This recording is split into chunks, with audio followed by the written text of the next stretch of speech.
ಯಾವ ವ್ಯಕ್ತಿ ಬೇರೆಯವರ ಕಷ್ಟ ತನ್ನ ಕಷ್ಟ ಅಂತ ತಿಳ್ಕೊಂಡು ಅವರ ಕಷ್ಟದಲ್ಲಿ ಅವರಿಗೆ ಸಹಾಯ ಮಾಡಿ ಅವರನ್ನು ಒಂದು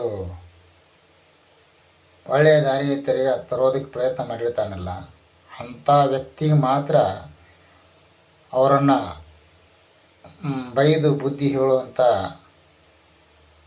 ಯೋಗ್ಯತೆ ಇರುತ್ತೆ ನಮ್ಗೆ. ಅಂದ್ರೆ ಮೊದಲ ಏನು ಅವ್ರ ಕಷ್ಟ ಕಾಲಕ್ಕೆ ಸಹಾಯ ಮಾಡಿರ್ತಾನಲ್ಲ, ಆ ವ್ಯಕ್ತಿಗೆ ಮಾತ್ರ ಅವರನ್ನು ಬೈಯೋದಕ್ಕೂ ಒಂದು ಒಳ್ಳೆಯ ದಾರಿ ತರೋದಕ್ಕೂ ಅದು ಯೋಗ್ಯತೆ ಇರುತ್ತೆ ನಮ್ಗೆ. ಇಲ್ಲೇ ಕಷ್ಟ ಕಾಲದಾಗ ಅವ್ರನ್ನ ತಿರುಗಿ ನೋಡದೇ ಇರುವಂಥ ವ್ಯಕ್ತಿಗೆ ಅವ್ರನ್ನ ಬೈಯೋದು, ಅವ್ರಿಗೆ ಬುದ್ಧಿ ಹೇಳುವಂಥ ಯೋಗ್ಯತೆ ಇರೋದಿಲ್ಲ. ಇಲ್ಲೇ ತುಂಬ ಹೆಚ್ಚು ಇದೇ ಆಗ್ತಾ ಇರೋದಿಲ್ಲಿ.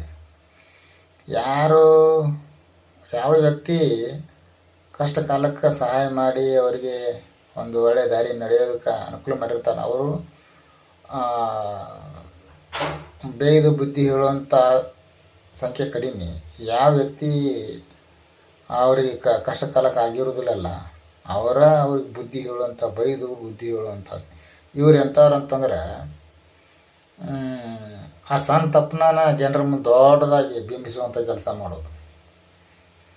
ಕಷ್ಟಕ್ಕೆ ಇಲ್ಲ ಕಷ್ಟ ಕಾಲಕ್ಕಂದ್ರೆ ಇವ್ರಿಲ್ಲ, ಇವ್ರು ಹೆಂಗಾರಂದ್ರೆ ಕಷ್ಟಕ್ಕೆ ಕರಿಬೇಡ್ರಿ, ಊಟಕ್ಕೆ ಮರಿಬೇಡ್ರಿ. ಇವ್ರಿಗೆ ಇನ್ನೊಬ್ಬರನ್ನ ವಿನಾಕಾರಣ ನಿಲ್ಲಿಸೋದ ಇವ್ರಿಗೆ ಒಂಥರ ಊಟ ಇದ್ದಂಗೆ. ಇನ್ನೊಬ್ಬರನ್ನ ಅವ್ರು ತಪ್ಪು ಮಾಡಿರ್ತಾರೆ, ಅವ್ರು ತಪ್ಪು ಅವ್ರು ತಿದ್ಕೋತಾರೆ. ಇವ್ರೇನು ಅವ್ರ ಕಷ್ಟಕ್ಕೆ ಏನು ಆಧಾರ ಅಲ್ಲ. ಕಷ್ಟಕ್ಕೆ ಆಧಾರ ಇಲ್ಲ ಅಂತಂದ್ರೆ ಮತ್ತು ಇವರ ನಿಲ್ಲಿಸೋ ಅಧಿಕಾರ ಯಾರು ಕೊಟ್ರಿ ಇವ್ರಿಗೆ?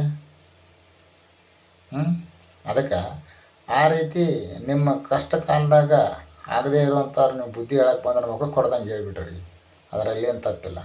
ಹಂಗೆ ನಿಮ್ಮ ಕಷ್ಟಕ್ಕೆ ಯಾರು ಆಗಿರ್ತಾರಲ್ಲ, ನಿಮ್ಮ ಕಷ್ಟಕ್ಕೆ ನಿಮ್ಮ ನೋವಾಗ ನಿಮ್ಮ ಕಷ್ಟಕ್ಕೆ ನೀವು ಹೇಳ್ಕೊಟ್ಟು ಯಾರು ನಿಂತಿರ್ತಾರಲ್ಲ, ಅವ್ರು ನಿಮ್ಗೆ ಬೈದ ಬುದ್ಧಿ ಹೇಳ್ಬೇಕಾದ್ರೆ ಒಂದು ಪೆಟ್ಟು ಹೊಡೆದ್ರೂ ಸಹಿಸ್ಕೊಂಡು ಅವ್ರ ಕಾಲಿಗೆ ನಮಸ್ಕಾರ ಮಾಡಿ ಆ ತಪ್ಪನ್ನು ತಿದ್ದುಕೊಂಡು ಒಳ್ಳೆಯ ಜೀವನ ಮಾಡೋದಕ್ಕೆ ಆರಂಭ ಮಾಡಿರಿ.